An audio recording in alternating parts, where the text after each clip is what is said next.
Pemirsa, sekarang aku kedatangan orang tua dengan bayi-bayi kembarnya. Ada yang bilang banyak jalan menuju Roma. Kalau memang ternyata jalan alami memang nggak bisa, ini ada satu cara yang bisa ditempuh, yaitu melalui inseminasi. Tapi tadi aku sempat ngobrol sama Mbak Lulu, kalau sebenarnya Mbak Lulu itu inseminasi bukan karena pengen punya anak kembar ya. Iya. Jadi pas inseminasi nggak sengaja loh, kok malah dapat kembar. Iya. Jadi pengen tahu, penasaran, Bapak kenapa ikut cengar-cengir seolah-olah kayak Bapak seolah-olah kayak Bapak tuh bapaknya gitu, kayak Tuh ngeri, maksudnya takutnya nggak bisa jaga jarak, saya bawaannya iya benar-benar. Nah, saya tadi pas aku ngobrol sama Mbak Lulu, dia kok ikut banget ya. Ya habis ini kan kelihatan nih suami istri, ada anak nih. Jadi saya biar ya kan nggak apa-apa, bawa tukang kebun sekali-sekali ya Bu ya. Ini awalnya ikut inseminasi kenapa? Tujuannya sih kita memang lama punya anaknya. Baru tahun kedua, 2 tahun setelah menikah belum punya anak juga gitu. Jadi coba ikhtiar dengan cara inseminasi. Memang awalnya kan konsultasi dulu sama dokter, apakah bisa atau enggak gitu.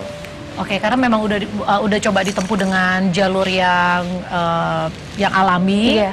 Itu memang karena ada sedikit masalah di rahim Ibu Lulu. Memang jadi namanya hiperantofleksi. Yang artinya adalah?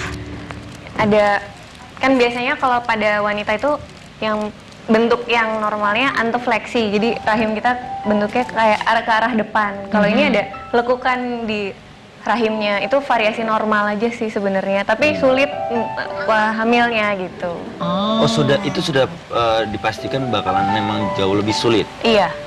Oke, nah kalau untuk memutuskan sampai akhirnya, yaudah deh kita cukup 2 tahun aja, kita coba sesuatu, itu mulai dari siapa? Dari Mbak Lulu sendiri atau dari suami? Dari kita berdua sih. Emang kalian berdua ya memutuskan itu. Tapi sebelum akhirnya memutuskan ambil inseminasi ini, udah pernah nyoba program lainnya? Ini anak ini dari inseminasi kedua. Jadi memang udah pernah inseminasi, terus udah pernah banyak lah treatment yang sama dokter Obgyn juga.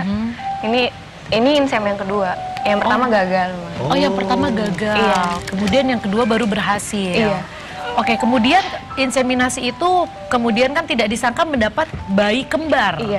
Ini gimana tuh ceritanya? Apakah memang dari awal dokternya udah warning ini nanti bisa ada bayi kembar ya?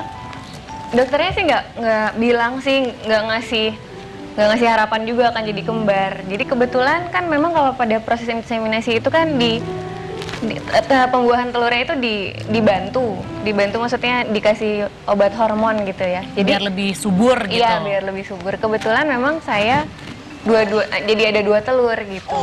Oh, kebetulan ada 2 telur Iya. waktu itu. Kemudian kenapa diputuskan untuk dibuahi dua-duanya karena nggak tahu yang jadi yang mana? Iya, memang kalau misalnya pada proses inseminasi tujuannya meningkatkan kemungkinan keberhasilan kan dengan cara itu. Oke. Jadi bertelurnya jadi lebih banyak gitu biasanya sih gitu. Dan ternyata begitu dibuahi jadilah 2. Ya. Iya. Tapi memang pengennya cewek atau Enggak. di programnya ke arahnya cewek? Nggak ada. Kita sih nggak program mau perempuan atau laki sih. Oh, yang penting Dapet, sehat, selamat. Cuman Dan aku penasaran deh. Ini maksudnya kalau tadi kan Dena sempat inseminasi yang pertama gagal, akhirnya kecewa gitu kan, nggak mau coba lagi. Udahlah kita coba cara yang alami. Kalau aku boleh tahu waktu itu Mbak yang pertama gagal, itu kenapa Mbak? Nggak tahu juga sih kenapa. Ya, takdir kali ya. Karena memang, tapi kita emang ganti dokter sih. Oh oke, karena yang pertama gagal, kemudian memutuskan untuk Cari ganti second dokter. opinion lah. Tapi nggak ada rasa trauma karena aduh udah pernah gagal nih, takut nih. Enggak sih. Karena rasa ingin punya anak yang begitu besar ya. Iya ya, banget. tapi satu pertanyaan deh. Maaf, ini Dena normal atau sesar? Sesar. Sesar, ini juga sama? Normal. Oh normal? Normal. Nah, Oh, berarti bayi kembar bisa normal juga Bisa. ya? Bisa. nah itu pertanyaannya. Kenapa, Berarti Pak? merasakan kesakitannya 2 kali? 2 kali. Wow. Tapi yang kedua nggak sakit yang pertama. Tapi pembukaannya tetap sama kalau misalkan Oh kayak enggak, yang kedua lebih cepat. Oh justru lebih cepat. Iya. Tetap tapi misalkan kalau yang secara normal cuma 1, misalkan kan biasanya bukan 1 sampai 10 ya. Nah setelah itu ini anak pertama keluar dulu. Iya. Nah terus anak keduanya berapa bukaan lagi atau langsung tinggal? Ini kebetulan bedanya 10 menit, cuman Kalau bukaan sudah lengkap juga, Udah tapi ngedennya aja untuk dia kan nge-push masih- lagi yang iya, kedua ya. Ngedorong. Oke, aku ada penasaran di sini. Kalau Mbak kenapa waktu itu memutuskan inseminasi bukan coba bayi tabung? Karena katanya kan kalau bayi tabung itu kemungkinan berhasilnya lebih besar seperti itu. Atau mungkin juga bagi Anda yang lagi nonton Basa-Basi dan pengen banget punya anak, mungkin bisa belajar dari pasangan yang di sini. Ada yang akhirnya dengan cara alami kemudian mereka berhasil, ada yang kemudian tetap menggunakan inseminasi dan berhasil. Tapi kayaknya kalau kita ngobrol-ngobrol di sini nggak ada ahlinya, kayaknya nanti ilmunya kurang dapet ya Wendy ya. Nah, ntar kita dibilang so tau lagi. Bukan dibilang so tau, emang so tau kalau dari kita. Gue udah belain lu begitu sih, Pan. Males Gimana lu. kalau sekarang kita panggilkan ahlinya? Oke, Siapa nama dokternya Wendy? kita sambut Dokter Suhemi.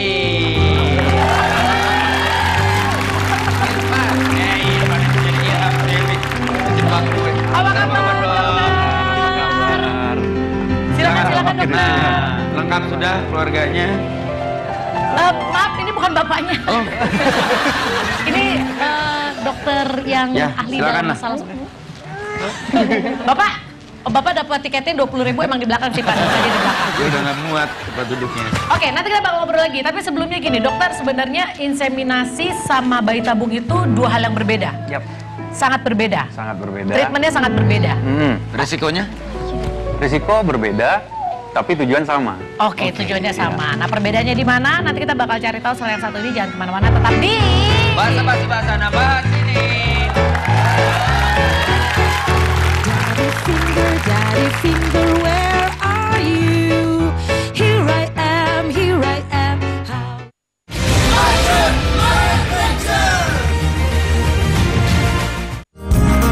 Wisata kuliner khusus untuk Anda penggila makanan unik yang sudah terbukti enak. Mulai dari makanan sampai dengan camilan menggugah selera. Mantap. Semua tersedia mulai dari pagi hingga tengah malam. 24 jam, hadir setiap Kamis dan Jumat jam setengah 10 pagi di Trans TV. Royal Palmia, paduan butter dan margarin pertama di Indonesia. Royal Palmia, lembut dengan aroma butter asli. Royal Palmia, temukan kemewahan rasanya. Weekend pagi saatnya ceriakan hari Anda bersama Ruben dan sang bibi.